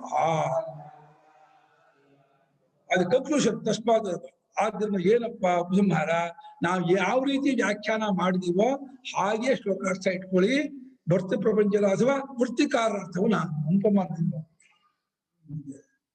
ನೀವು ಅದು ನೋಡ್ತಿರ್ಬೇಕು, ನೀವು ಕಲಿತಾ ಇರ್ತಾರೆ. ಎಲ್ಲ ಕಡೆ ಈ ಕರ್ಮದಲ್ಲಿ ಅಕರ್ಮ ಕಾಣಿಸೋದು ಎಕ್ಸ್ಪ್ಲೈನ್ ಮಾಡಿದ್ದಾರೆ. ಇನ್ನೊಂದು ತರದ್ದು ಇನ್ಆಕ್ಷನ್ ಇನ್ ಆಕ್ಷನ್ ಎಕ್ಸ್ಪ್ಲೈನ್ ಮಾಡಿದ್ದಾರೆ. ಆಕ್ಷನ್ ಇನ್ ಇನ್ಆಕ್ಷನ್ ಎಲ್ಲೂ ಬಂದಿಲ್ಲ ಅನ್ಸುತ್ತಲ್ವಾ ಗುರುಗಳೇ? ಯಾವ ವರ್ಷದ ಎಕ್ಸ್ಪ್ಲನೇಷನ್ ಬಂದಿಲ್ಲ ಅದ್ರದ್ದು. ಹಾಗಂದ್ರೆ ಏನು ಅರ್ಥ ಆಗಿಲ್ಲ. ಕರ್ಮದಲ್ಲಿ ಅಕರ್ಮ ಪಶ್ಯೇದ ವರ್ಸ್ ಇದೆಯಲ್ಲ ಗುರುಗಳೇ, ಕರ್ಮದಲ್ಲಿ ಅಕರ್ಮ ಇದೆ, ಅಕರ್ಮದಲ್ಲಿ ಕರ್ಮ ಇದೆ ಅನ್ಕೊಂಡ್ ಬರುತ್ತೆ ಅಲ್ವಾ ಗುರುಗಳೇ? ಸೊ ಇವೆಲ್ಲ ಇಷ್ಟು ತನಕ ಶ್ಲೋಕ ನೋಡಿದ್ದು ಕರ್ಮದಲ್ಲಿ ಅಕರ್ಮ ಅನ್ನೋಂಗ್ ಎಕ್ಸ್ಪ್ಲನೇಷನ್ ಬರುತ್ತೆ ಅಲ್ವಾ ಗುರುಗಳೇ? ಕರೆಕ್ಟ್ ಕರೆಕ್ಟಾ? ಸೊ ಎಲ್ಲ ಅಕರ್ಮ ಕಾಣೋದು ಅಲ್ಲ. ಅಕರ್ಮ ಅಂದ್ರೆ ಅಕರ್ಮ ಆತ್ಮಿಗೆ ಹೆಸರು ಅಕರ್ಮ ಅಂತ. ಅಕರ್ಮ ಅಂದ್ರೆ ಯಾವುದೋ ಅಲ್ಲ. ಅಕರ್ಮ ಶಬ್ದಕ್ಕೆ ಆತ್ಮನಿಗೆ ಅಕರ್ಮ ಅಂತ ಕರೀತಾ ಇದ್ದಾರೆ. ಕ್ರಿಯಾರಹಿತನಾದ ಆತ್ಮನು ಅರ್ಥ. ಅರ್ಥ ಆಯ್ತು ಅದು. ಅಲ್ಲ, ನನಗೆ ಯಾವ್ದಾದ್ರು ಶ್ಲೋಕದಲ್ಲಿ ಸ್ಪೆಸಿಫಿಕ್ ಆಗಿ ಅಕರ್ಮದಲ್ಲಿ ನನ್ಗೆ ಇಂಗ್ಲಿಷ್ ಅಲ್ಲಿ ಹೇಳ್ತೀನಿ ಗುರುಗಳೇ, ನಂಗೆ ಕನ್ನಡದಲ್ಲಿ ಕನ್ಫ್ಯೂಸ್ ಆಗುತ್ತೆ.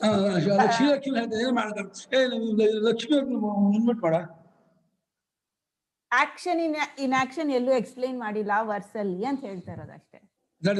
ನಮ್ ಲಕ್ಷ್ಮಿ ಅಮ್ಮ ಎಕ್ಸ್ಪ್ಲೈನ್ ಕೊಡ್ತಾರೆ, ಕರೆಕ್ಟ್ ಅವಲ್ಲ ಎಕ್ಸ್ಪ್ಲೈನ್ ಮಾಡ್ತಾರೆ. ತಕ್ಕೊಳ್ಳಿ ಮಾದನ ಅನ್ಮಿಟ್ ಮಾಡ. ಹಾ ಅನ್ಮಿಟ್ ಮಾಡ್ಕೊಳ್ಳಿ ಅಮ್ಮ. ಕರ್ಮಣ್ಯ ಕರ್ಮ ಮತ್ ಮ್ಯೂಟ್ ಆಯ್ತು. ಅನ್ಮ್ಯೂಟ್ ಮಾಡ. ಹಾ ಮ್ಯೂಟ್ ಆಯ್ತು. ಮತ್ತೆ ಮ್ಯೂಟ್ ಮಾಡ್ತೀವಿ ನೀನು. ಹಾ ಕೈ ತೆಗಿ ಹೇಳಿ. ಆ ಶ್ಲೋಕದಿಂದ ಕರ್ಮಣ್ಯ ಕರ್ಮ ಪಶ್ಯ ಶ್ಲೋಕದಿಂದ ಈವರೆಗೂ ಎಲ್ಲಾ ಶ್ಲೋಕದಲ್ಲೂ ಕರ್ಮದಲ್ಲಿ ಅಕರ್ಮವನ್ನ ವಿವರಿಸಿದ್ದಾರೆ, ಆದ್ರೆ ಅಕರ್ಮದಲ್ಲಿ ಕರ್ಮವನ್ನ ಎಲ್ಲೂ ಇಲ್ಲ ಅಲ್ವಾ ಅಂತ ಕೇಳ್ತಾರೆ. ಆ ಶ್ಲೋಕದಲ್ಲೇ ಮುಗ್ದೋಯ್ತದು. ಅಲ್ಲೇ ಅದು ಕಷ್ಟ ಇದೆ ಅರ್ಥ ಮಾಡ್ಕೊಳ್ಳೋದು. ನನ್ಗೆ ಯಾಕೋ ಅದು ಈಸಿ ಇದೆ ಅರ್ಥ ಮಾಡ್ಕೊಳ್ಳೋದು. ಕರ್ಮದಲ್ಲಿ ಅಕರ್ಮ ಈಸಿ ಇದೆ ಅರ್ಥ ಮಾಡ್ಕೊಳ್ಳೋದು. ಅಕರ್ಮದಲ್ಲಿ ಇನ್ಆಕ್ಷನ್ ಅಲ್ಲ. ಇಲ್ಲಿ ಕರ್ಮಣ್ಯ ಕರ್ಮ ಅಷ್ಟೇ ಉಪದೇಶ. ಅಕರ್ಮಣಿತ ಕರ್ಮಯ ಉಪದೇಶ ಅಲ್ಲ, ಅದು ಅನುವಾದ. ನಮ್ಮ ದೇಹೇಂದ್ರಿಯ ಮನೋಬುದ್ಧಿಗಳು ವ್ಯಾಪಾರ ಮಾಡದೇ ಇದ್ದಾಗ ನಾನು ಕರ್ಮ ಮಾಡ್ತಿಲ್ಲ ಅಂತ ಅನ್ಕೊಳ್ಳೋದಿದೆಯಲ್ಲ, ಅದು ತಪ್ಪು, ಅದು ಕರ್ಮವೇ ಅಂತ ಮುಗಿಸ್ಬಿಟ್ಟ. ಲೋಕದವರು ಅಕರ್ಮ ಅಂದ್ಬಿಡ್ಲಿ, ಅಕರ್ಮ ಅಲ್ಲ. ಲೋಕದವ್ರಿಗೆ ಈ ನಾನ್ ಹೇಳ್ತಾ ಇರೋ ಕರ್ಮಣ್ಯ ಕರ್ಮ ಗೊತ್ತಿಲ್ಲ. ಈ ದೇಹೇಂದ್ರಿಯ ಮನೋಬುದ್ಧಿ ವ್ಯಾಪಾರದಲ್ಲಿ ಆತ್ಮನು ನಿರ್ವ್ಯಾಪಾರನು ಅಂತ ಕಂಡ್ಕೊಳ್ಳೋದೇ ಕರ್ಮಣ್ಯ ಕರ್ಮ. ಅಕರ್ಮಣಿತ ಕರ್ಮ ಯಹ ಅನ್ನೋದನ್ನ ಜಾಸ್ತಿ ವಿವರಣೆ ಕೊಡಲ್ಲ ಭಾಷೆ. ಅದು ಇಂಪಾರ್ಟೆಂಟ್ ಇಲ್ಲ. ಅದು ಅದರ ವಿವರಣೆ ಹೊರತು ಅದು ಮುಖ್ಯವಾದ ವಿಚಾರ ಅಲ್ಲ. ಮೊದಲನೇ ಪಾದವೇ ಇಂಪಾರ್ಟೆಂಟ್. ಮುಂದಿನ ಶ್ಲೋಕಗಳಲ್ಲೂ ಕರ್ಮಣ್ಯ ಕರ್ಮ ಪಶ್ಯೇತ್ ಅನ್ನೋದ್ರ ಬಗ್ಗೆ ಏನ್ ವಿವರಿಸಿಲ್ಲ. ಆ ಶ್ಲೋಕದಲ್ಲೇ ಮುಗಿದೋಯ್ತದು ಅಷ್ಟೇ. ಬೇರೆ ಬೇರೆ ವಿಷಯ ಹೇಳ್ತಾ ಇರೋದು. ಕರ್ಮಣ್ಯ ಕರ್ಮ ಪಶ್ಯೇತ್ ಅನ್ನೋದನ್ನೇ ಬೇರೆ ಬೇರೆ. ಅಕರ್ಮಣಿತ ಕರ್ಮ ಯಹ ಜಾಸ್ತಿ ವಿವರಣೆ ಇಲ್ಲ, ಇಲ್ವೇ ಇಲ್ಲ ಅನ್ಸುತ್ತೆ. ಹೌದು ಹೌದು ಹೌದು, ಅದು ಸ್ಪಷ್ಟ. ಅದು ಅದನ್ನ ನಾವು ಇದುವರೆಗೆ ಏನ್ ವ್ಯಾಖ್ಯಾನ ಮಾಡಿದ್ವಿ ಶ್ಲೋಕಾರ್ಥವನ್ನ ಹಾಗೆ ತಗೋಬೇಕು. ತತ್ರ ಅಧುನಾ ಸಮ್ಯಕ್ ದರ್ಶನಸ್ಯ ಯಜ್ಞತ್ವಂ ಸಂಪಾದ್ಯ ತತ್ಸ್ತುತ್ಯರ್ಥಂ ಅನ್ಯೇಪಿ ಯಜ್ಞಾಃ ಉಪಕ್ಷಿಪ್ಯಂತೆ. ತತ್ರ ಅಂದ್ರೆ ತಸ್ಮಿನ್ ವಿಷಯ, ಆ ಸಂದರ್ಭದಲ್ಲಿ ಆ ವಿಚಾರಗಳು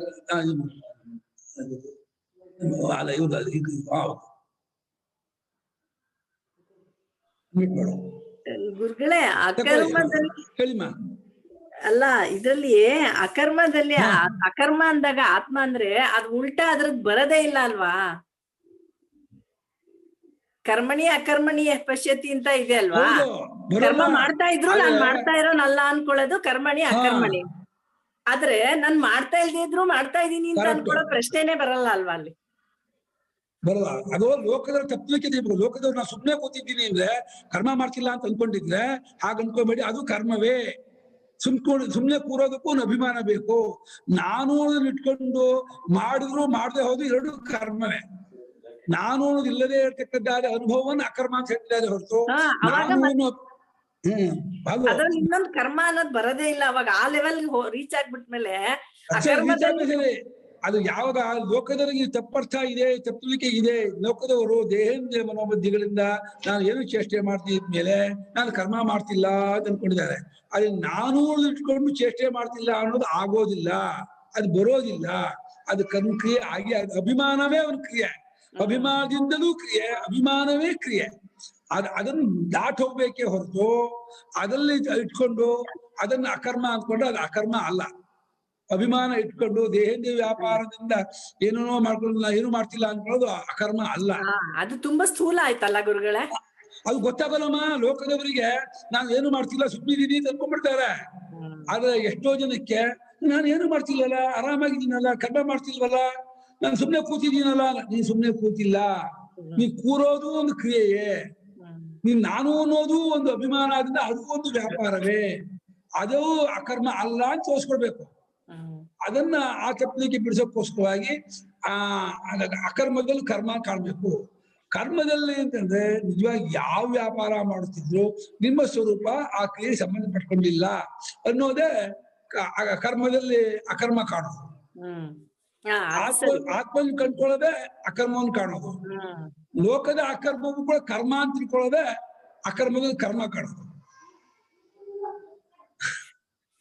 ಆಮೇಲೆ ಗುರುಗಳೇ ನೀವು ಇದನ್ನ ಹೇಳಿದ್ರಲ್ಲ, ಒಂದು ಏನದು ಸ್ಟೆಪ್ಸ್ ಮೀಮಾಂಸದ ಇದು ಸ್ಟೆಪ್ಸ್ ಹೇಳಿದ್ರಲ್ಲ, ಉಪಕ್ರಮ, ಉಪಸಂಹಾರ, ಅಭ್ಯಾಸ, ಅಪೂರ್ವತ್ವ, ಫಲ.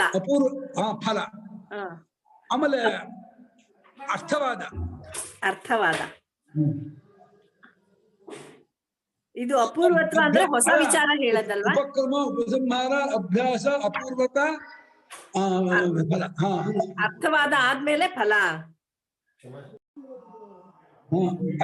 ಅದು ಇದು 6 ಲಿಂಗ. ಲಿಂಗಂ ತಾತ್ಪರ್ಯ ನಿರ್ಣಯ ಅಂತ ತಾತ್ಪರ್ಯವನ್ನು ನಿರ್ಣಯ ಮಾಡೋದಕ್ಕೆ ಇದು 6 ಉಪಕ್ರಮ ಅಂದ್ರೆ ಬಿಗಿನಿಂಗ್, ಹೇಗೆ ಶುರು ಆಯ್ತು, ಆಮೇಲೆ ಎಂಡ್ ಉಪಸಂಹಾರ, ಆಮೇಲೆ ಮತ್ತೆ ರಿಪೀಟ್ ಮಾಡ್ತಾ ಇರೋದು ಅಭ್ಯಾಸ, ಆಮೇಲೆ ಹೊಸದಾಗಿ ತಿಳಿಸ್ತಾ ಇರೋ ಅಪೂರ್ವ, ಆಮೇಲೆ ವಿಧಿ, ಫಲ. ಅಪೂರ್ವ ಅರ್ಥವಾದವನ್ನೇ ವಿಧಿ ಅಂತಾರೆ, ಅರ್ಥವಾದ ಫಲ. ಫಲ ಹೇಳಿದ್ರೆ ಅದಕ್ಕೆ ರಿಸಲ್ಟ್. ಇದನ್ನು ತಿಳ್ಕೊಂಡ್ರೆ ಏನು ಅಂತ ಫಲ ಹೇಳಿದ್ರು, ಅದು ಒಂದು ಲಿಂಗ. ಬ್ರಹ್ಮ ತಿಳ್ಕೊಂಡ್ರೆ ಮುಕ್ತನಾಗ್ತಾನೆ, ಮೋಕ್ಷ ಫಲ ಅನ್ನೋದು ಒಂದು, ಇದು ಬ್ರಹ್ಮಜ್ಞಾನ ಪ್ರಕರಣ ಅಂತ ಹೇಳ್ತಾರೆ. ಅದು ಬ್ರಹ್ಮಲೋಕವನ್ನು ಹೇಳಿದ್ರೆ ಇದು ಉಪಾಸನಾ ಪ್ರಕರಣ ಅಂತ ಹೇಳುತ್ತೆ. ಹಾಗೆ ಸ್ವರ್ಗಲೋಕ, ಪಿತೃಲೋಕ ಹೇಳಿದ್ರೆ ಇದು ಕರ್ಮ ಪ್ರಕರಣ ಅಂತ ಹೇಳುತ್ತೆ. ಅರ್ಥವಾದ ಅನ್ನೋದು ನಂಗೆ ಗೊತ್ತಾಗ್ಲಿಲ್ಲ. ಅರ್ಥವಾದ ಅಂದ್ರೆ ಅದನ್ನ ವಿಧಿ ಅಂತ ಹೇಳ್ತಾರೆ. ಅದು ಅರ್ಥವಾದ, ಅದು ವಿಧಿಸೋದೇ, ಸ್ಟ್ರೆಸ್ ಮಾಡೋದೇ ಅರ್ಥವಾದ ಅಲ್ಲ. ಅದ ಅಭ್ಯಾಸೋ ಅಪೂರ್ವತ ವಿಧಿ. ಆ ಅರ್ಥವಾದ ಅಲ್ಲ, ವಿಧಿ ಅಂತ ತಗೊಳ್ಳಿ. ವಿಧಿ ಅಭ್ಯಾಸ ಅಂದ್ರೆ ಬೇರೆ, ವಿಧಿ ಬೇರೆ. ಅಭ್ಯಾಸ ಅಂದ್ರೆ ರಿಪೀಟ್ ಮಾಡೋದು, ವಿಧಿ ಅಂದ್ರೆ ಕ್ರಿಯಾಪದ ಯಾವುದಕ್ಕೆ ಒತ್ತು ಕೊಟ್ಟಿದೆ ಅಂತ.